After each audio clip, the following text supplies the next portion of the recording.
Mathematics class 10th।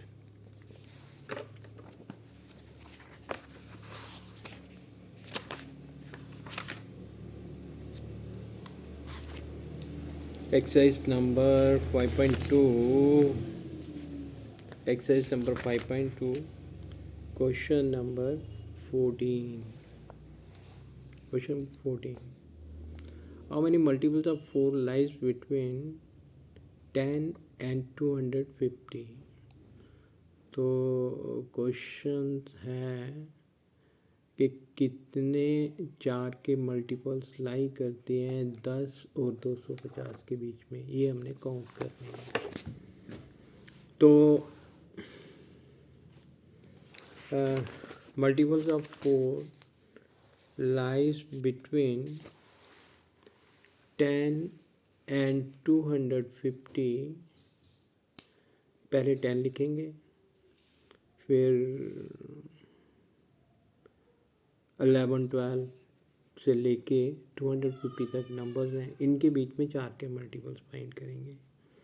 तो सबसे पहले जो सबसे छोटा मल्टीपल 4 का होता है 10 और 250 के बीच में, वो होता है 12। 10 को डिवाइड नहीं कर सकते 4 से पूरा, 11 को पूरा नहीं डिवाइड कर सकते, 12 पूरा डिविजिबल है। उसके बाद में 12 पूरा डिविजिबल है, फिर 4 प्लस करके 16 पूरा डिविजिबल होगा, फिर उसके बाद में आ जाएगा 20। ऐसे ही 250 देखने की ये डिविजिबल है या नहीं 4 का। तो जब हम 4 से डिवाइड करेंगे तो ये 4 छक्का 24, 1 बचा 10, 4 दूने 8, है ना। तो यहाँ पे रिमाइंडर 2 आ जाता है। अगर 250 को 2 से माइनस कर देंगे 248, तो 248 अगर होगा, जैसे 248 4 से डिवाइड करेंगे तो ये पूरा का पूरा कैंसिल हो जाएगा, ठीक है ना। ये 4 छक्का 24, ये 8 नीचे उतारा, 4 दूने 8, ठीक है ना। तो ये सबसे बड़ा जो 4 का मल्टीपल है बिटवीन 10 एंड 250 इज़ 248, ठीक। अब हमने काउंट करनी है कि ये कितने मल्टीपल्स हैं, 12, 16, 1, 2, ऐसे ही सो ऑन अप टू ये 248 तक। तो फर्स्ट टर्म हमारे पास 12 है, कॉमन डिफरेंस 4 के बराबर है, nth टर्म 248 के बराबर है। तो सभी में कॉमन डिफरेंस सेम आ रहा है, so it is an arithmetic progression. A n का फार्मूला लिखेंगे, a n is equal to a plus n minus 1 into d, ठीक है ना। A n is equal to n plus 1 into d. तो a n की value put करेंगे 248, 248 is equal to 12 plus n minus 1, d की value 4, 248 12 4 n minus 4, 248 12 minus 4 8 के बराबर plus 4 N, ठीक है। 248 8 को इस तरफ ले जाएंगे, 248 minus 8 is equal to 4 n, right. फिर ये आ जाएगा हमारे पास 240 is equal to 4n, 4n is equal to 240, n is equal to 240 divided by 4 is equal to 60। तो ये था इसका ये वाला पार्ट, ये पार्ट है नहीं क्वेश्चन बिटवीन 214। अब 15 है, 15 क्वेश्चन क्या है, for what values of n the nth term of AP 63, 65, 67 so on and 3, 10 and 17 are equal। ये दिया गया कि इसकी nth टर्म और इसकी nth टर्म दोनों बराबर है।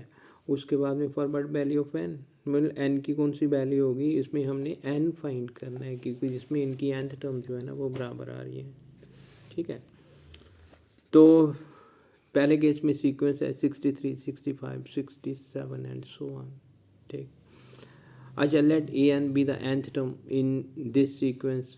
सो ए की वैल्यू 63 है, a n is equal to a plus n minus 1 into d, common difference 2 के बराबर है, 63 2n माइनस 2, 61 प्लस 2n, ये होगी इसकी nth term in this sequence. ऐसे ही दूसरी सीक्वेंस है हमारे पास 3, 10, 17 एंड सो ऑन। इसमें फर्स्ट टर्म 3 के बराबर है, common difference 10 minus 3 is equal to 7। Let a n dash be the nth term of this sequence, so a n dash is equal to a plus n minus one into d. A की value 3 put करेंगे, n minus one वैसा ही आएगा, common difference आग के बराबर है। Simplify करेंगे 7 N minus 4। अब जो कंडीशन गिवन है कि a n is equal to a n dash mean इसकी सीक्वेंस, इसकी nth टर्म, इस सीक्वेंस की nth टर्म और इस सीक्वेंस की nth टर्म दोनों आपस में बराबर हैं। तो ये हमारे पास हो गया a n is equal to a n dash. तो ए एन हमने निकाला है पहले केस में 61 प्लस 2n और दूसरे केस में ए एन निकाला है 7n minus 4।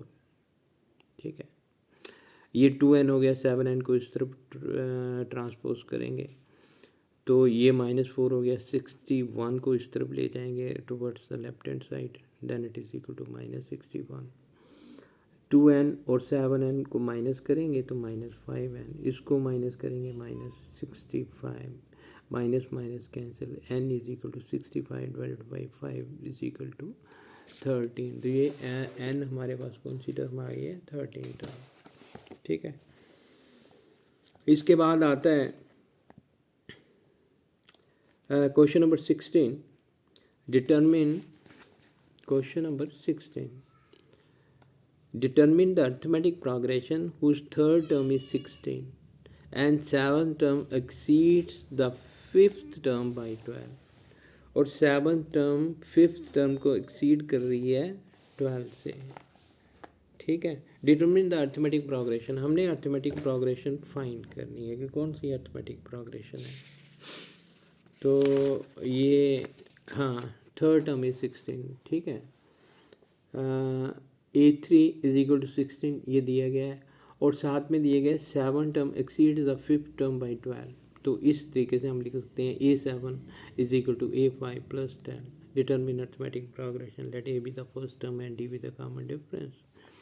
So A3 is equal to 16, A3 को लिख सकते हैं A plus 2D is equal to 16 first part. ऐसे ही A7 को हम लिख सकते हैं A प्लस 6D, A5 को हम लिख सकते हैं A plus 4D plus 12।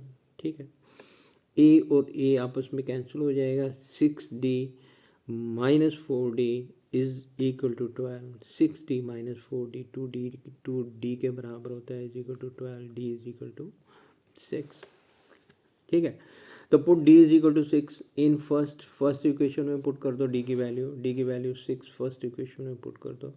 First equation है A plus 2D is equal to 16, तो D की वैल्यू 6 पुट कर दी हमने, तो ये हमारे पास आ गया 6 2 12, तो A is equal to 12 minus, तो A इज इक्वल टू 4।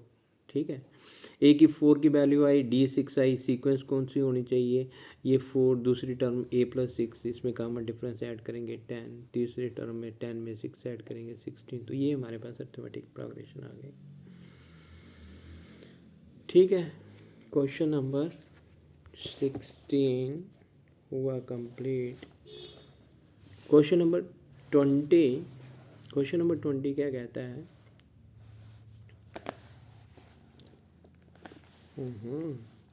16 हो गया, 17 क्वेश्चन है, the 20th term from the last से 20 टर्म फाइंड करनी है, 3 8 13 253। तो 20 term from the last find करनी है, 3 8 13 ये वाली term, find the 20 term from the last, question number 7, 3 8 13 253। अब लास्ट से 20 टर्म फाइंड करनी है, तो हम क्या करते हैं, ये जो पहले गिवन सीक्वेंस है ना, अब इस सीक्वेंस को इस तरीके से लिख लें, 253 पहले फर्स्ट टर्म कर लें, इस तरीके से ही ये 3 जो है ना वो लास्ट में लिख लें, इसमें सेकंड लास्ट कर लें और ये थर्ड लास्ट कर लें। ठीक है, ये अर्थमेटिक प्रोग्रेशन होगी। इस अर्थमेटिक प्रोग्रेशन में हमने 20 टर्म फाइंड करनी है, 20 टर्म फ्रॉम द बिगनिंग ये हो गया इस वक्त। A first term 253, d common difference होता है, ये जो लास्ट वाली टर्म है उससे एक पीछे वाली टर्म माइनस कर देते हैं, तो 3 माइनस 8 इज इक्वल टू -5। तो ए एन का फार्मूला यूज़ करेंगे, a n is equal to a plus n minus 1 into d. So A20 find करना था हमने, तो ए की वैल्यू 253 प्लस 20 माइनस 1, डी की वैल्यू -5। ठीक है, 253 ये 19 और ये -5, 19 5 को मल्टीप्लाई करेंगे -95 253, तो दोनों को सिंप्लीफाई करेंगे तो ये हमारे पास 158 आएगा। ठीक है, सो 158 ये वाली है 20th term from the beginning 20 term from this sequence. ऐसे ही हमने 20 term from the last find करनी है, तो 20 term from the last of this sequence 3, 8, 13, 258 is same value 158। तो ये इसका क्वेश्चन कंप्लीट हुआ। तो जो बच्चे इस वीडियो को देखेंगे लाइक और शेयर जरूर करें।